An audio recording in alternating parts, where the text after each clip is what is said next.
আরে কইলে যাও তুমি জমার গলা কাটাছি মরবার ইলে খারাও খারাও ডাক্তার নেও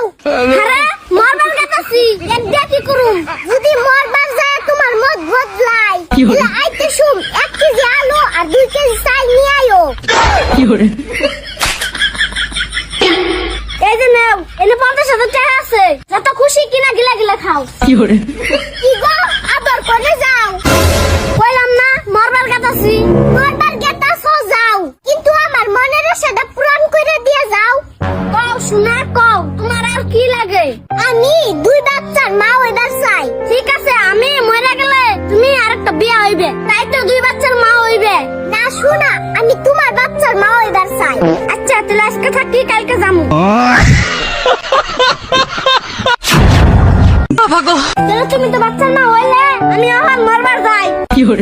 আরে শোনা তুমি গেলে আমার পুলাহান মানুষ করবো কেরা আমার নামে 5 বিঘা মাটি আছে ওই মাটি গুলো আমার পুলাহানের নামে লিখে দিও আরে শোনা পুলাহান একদিন বড় হবো আমি বুড়ি হবো হেসুম কি পুলাহান আমারে দেখবো হেসুম আমার কি হবো আচ্ছা কও আর কি দিলে তুমি খুশি হইবে আর কিচ্ছুই দেন না গোনা তুমি খালি আমার নগে সারা জীবন থাইকা যাও ওকে থাকলাম কিন্তু প্লিজ আমার নগে ঝগড়া করাটা বন্ধ করো শোনা সংসার মানেই তো ঝগড়া আর ভালোবাসার মিশ্রণ তুমি এত মাইন্ড করলে তো চলবো না